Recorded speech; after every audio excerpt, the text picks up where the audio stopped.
What's going on? It's the Gamer Buff Welcome In. It's Gamer News Podcast. I'm Jefferson Karps with the Gamer Buff. There he is, Dove Larson. How's it going, We're Karps? applauding now. That's what we're doing. Thank you, man. What's going on, Dove? How you been? It's been a couple weeks.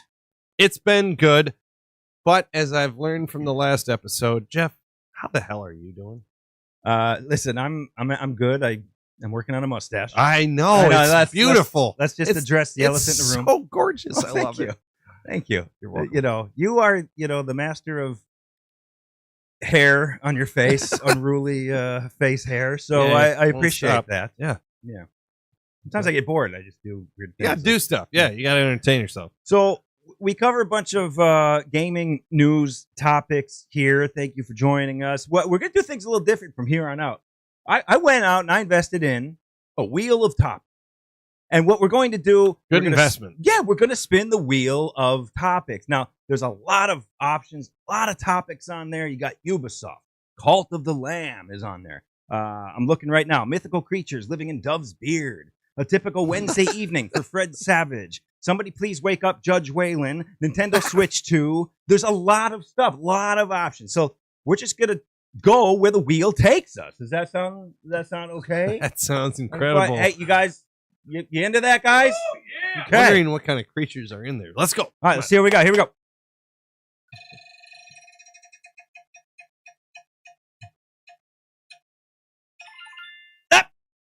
No Man's Sky. All right. Now, this is great because this is one of your favorites. Now, this might be your all-time favorite space exploration game, No Man's Sky. Tell me about No Man's Sky and tell me what's new with No Man's Sky. No Man's Sky. Great space exploration game. Survival. It's procedurally generated, so like everything is changing constantly. Everything is new. Everything is different for each player. And what's astonishing is they have like a quintillion amount of systems in there, just a massive amount. And the last update just added, and I might be off a little bit on the numbers, but I believe it's 2 billion systems and over like 3 trillion planets or something like that. It's crazy talk. It's crazy talk. It's a lot of places to go check out that were already like you couldn't have visited them all before. Nah. But they're like, here's more stuff to do. Right. For end game and exploration. It's amazing. You could completely go off the grid, give up on life, disappear, and live in outer space and never go to the same place twice. You could do that in this game for the rest of your life. Right. And it just got bigger. That's why it's so great, man. Like, and it got more detailed. Like, there are a few bugs they're still working out, but like overall, it just looks so much more realistic than it did initially. And this game is 9 years old and it runs like some of the best PS5 and Xbox Series games out there. Like, it really looks beautiful. And they just even made it more realistic. They added more variation to the planets and like the creatures and the depth and all that stuff. They're just continually adding to this game. 9 years, 30 some major updates over that time on a game that people were like initially saying, the developers took the money and ran and, it was all this BS, but they stuck to it. They said they're going to update. They said they were going to do what they said they were going to do. There's a lot of that. And they came through, man. Like at the end of the day, this is an amazing game. And they have another game in the works that they said they're putting just as much time into. Light No Fire, hopefully coming out this year. They haven't said a release date or anything like that, but they mentioned after this update that they have put just as much effort into Light No Fire as they have into the updates to No Man's Sky. And they have just released back-to-back some huge updates for No Man's Sky. So it's just, they have to be deep into Light No Fire, which is a crazy, like, very aggressive game. Like, they're trying to achieve a lot with this game. And trying to make a whole world, it's going to be an RPG game, an exploration game, a survival game. It's just nuts, man, what they're trying to do here. Yeah, it's just one massive planet, right? That again, same world size world. Like they are trying to say a 1-to-1 ratio of our world. It has mountains the same size as in our world, but it's all different. It's a different world, if you will, but like it has all the same biomes, a little more depth. It's random. It's got RPG elements, which people have been jonesing for this kind of game. But it's incredible how big this is. Yeah, they're like taking on humongous projects here. Like what they are doing, what they did, and what they're doing with No Man's Sky, it's ridiculous. Like, I'm not kidding. You could live there. You could live off the grid in outer space, and I want to, and I really want Absolutely. to. And you can do that co-op now. Like, I'm sure communities are going to start popping up where they're, you can actually talk to people multiplayer while you're on there already, but they're going to make those servers even bigger someday. But it's unbelievable. It's nuts. And Light No Fire, I hope it's coming out soon, man. Yeah, I'm so excited for that one. We'll see when it comes out. I mean, they're still working at it, and hopefully sooner rather than later. But No Man's Sky, huge updates out there now, and Light No Fire on the way. All right, let's spin the Dove. You want to spin the wheel? The wheel of topics. Dove, do you want to spin the wheel? No, I'm a married man. All right, let's get it. Here we go.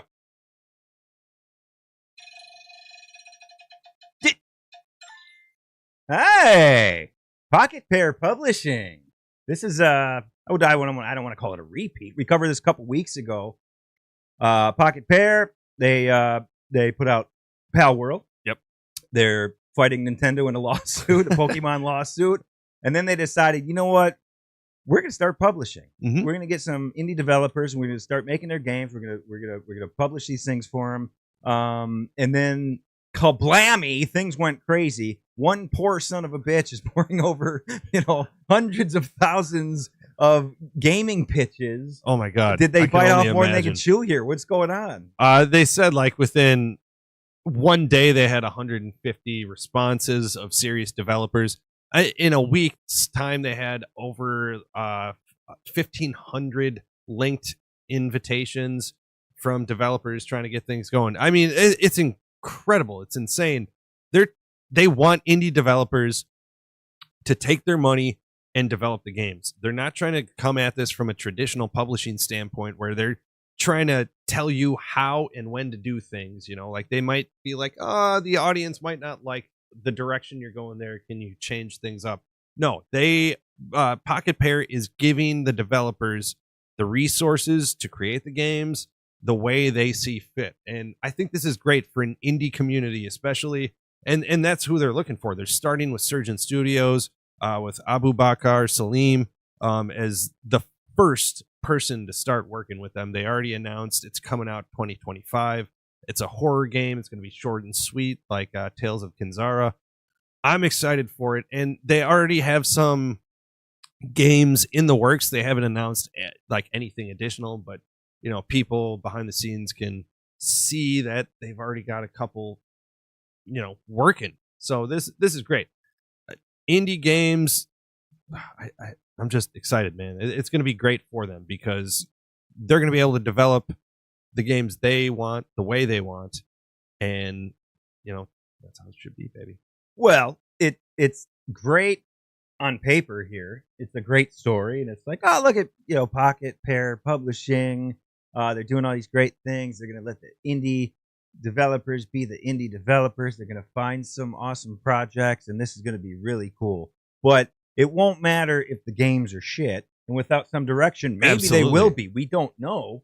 Maybe these publishers who, stick their ideas in there and force, certain things know what they're doing. It's wait and see. That doesn't mean that they're going to be shit games. Oh, absolutely. This is only going to work if they're really awesome games and they're marketed well by Pocketpair. Oh, that's a huge part of it. They don't have experience there. It's a lot of stuff that needs to come together to make a really great idea into a success. Oh, absolutely. I mean, of course, it's a coin toss whether or not it's going to be successful, but I really feel like if they do the due diligence of researching the developers before they hand over any money, which I'm sure that's in their plan, obviously, but like make sure, you get the developers, about them, the direction, if they have any work done already. that's important, but you're right. The marketing is just the most important. Where are you going to push these games? How are you going to get that to, the gamers that want to play them and, idiots like me who review them? They have to navigate landmines to get that out. And, if you're a first time publisher, it's obviously going to be very difficult to, get in there. But I really think just having the namesake of Pal World, Pocketpair, I mean, they were a huge success. They're still in early access. I think they're around like either mid 20s or low 30 million copies sold already for an early access game. That's insane. It's on multiple platforms and it's still in early access. You don't see that often. So, I mean, if they can translate that success into publishing, they use their namesake. I think they can, at least get some games out there. All right. Well, we'll see what happens. They got this horror game from Surgent Studios. Yep. Very excited. Who gave us Tales of Kinzara. And Pocketpair Publishing. I really like that dude needs some help. That one guy that you keep reading about trying to go over all of this. Oh, yeah. Bucky or something like that. Yeah, Bucky, give the dude an assistant, please. Absolutely. He's combing over thousands of emails right now.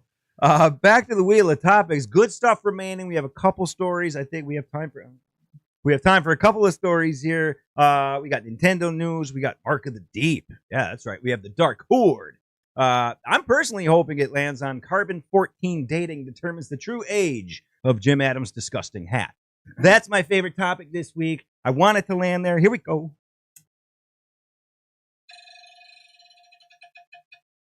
Nah. Cult of the Lamb.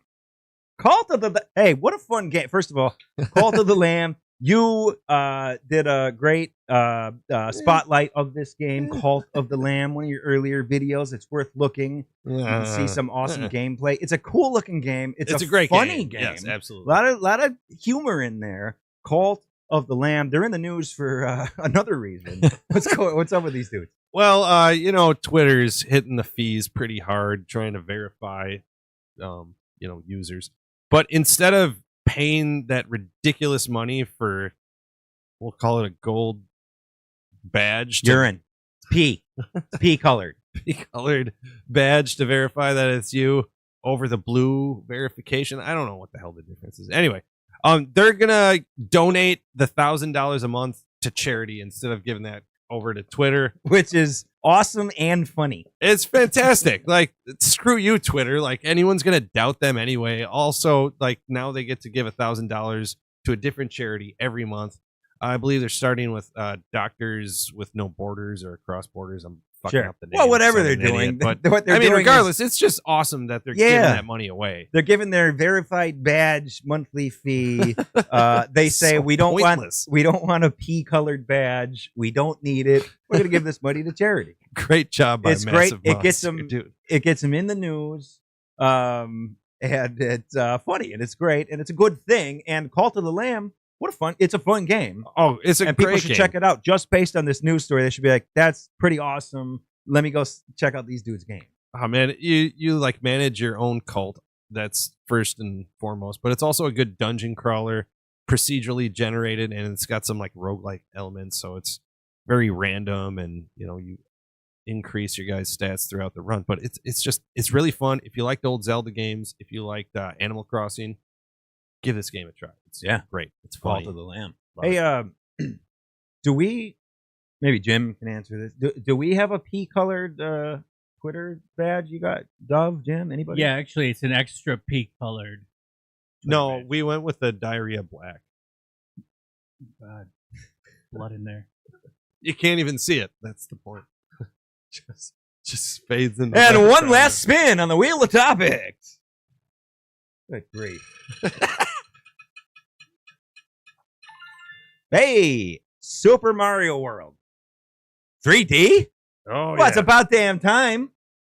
Yeah, developer went in with the Unreal 5 engine and made Super Mario World into a 3D game. We're going to show some footage over us talking here, but it looks incredible, and I can't believe it hasn't been done before at this point. The game's over like 30 years old, and no one's thought to just take these amazing levels that everyone grew up and loved and just make them 3D and beautiful and, you know, perfect the graphics and just make it look 3D and like what we all thought it looked like in our minds as children. So it's really incredible that someone did this. I'm sure Nintendo's going to start barking sometime soon when they're done with Pocketpair.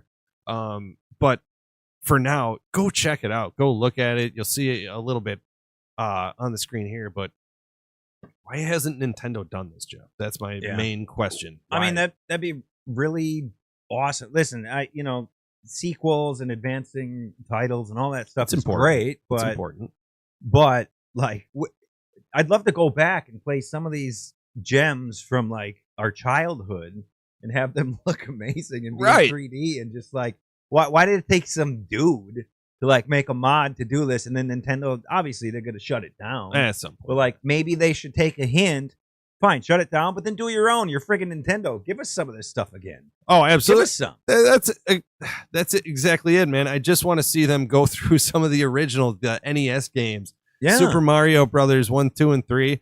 See those in 3D and really give it the love and attention it requires and update the graphics, smooth out the buttons a little bit. Like, man, that would just be so much fun for our generation to go back, especially with the Switch 2 coming out hopefully soon. All right, so listen, out now, an early access review, Hyper Light Breaker Indie Spotlight, and brand new Mark of the Deep Indie Spotlight at Two Hats and a Beard. You get to see the gameplay. You're going to learn a lot about these games. It's Dove's Indie Spotlight, Dove's reviews at Two Hats and a Beard. Now, speaking of Two Hats and a Beard, Jim Adams of Two Hats and a Beard. Take your time, Hello? sweetheart. What are we doing? Sorry, how's it going? Great show, by the way. This was probably Put the down best. Hollywood I don't know, Hulk. Amazing. So clean show. Okay. Nothing wrong with it. All right. Nailed everything. Well, wait a minute. Why don't you tell me how your day went before you... Oh, man. How are you? What a good day. You look good. Your shape. This is like perfect facial hair for you. Not too thick, not too thin. Not too white and gray. You look great. I don't know if it's because Matthew there's not a lot of Stafford. light over there, that helps. but like The sexy The salt bar and look, pepper. you look very good. Now you're a very handsome Sure. individual. No one's going to argue that. But like sometimes you get a little lazy with the personal hygiene. I hate hygiening myself. Yeah. Washing my tits. And Yeah. Now here's the thing. Great show. Couple things. Super Mario World might be the best game ever created on any platform ever. Okay. I don't think I'm speaking out of turn when I say I can that. get down. I'm with not that. going to Sure. argue with you. No, Get down with I love that And game. also, real quick. Yeah.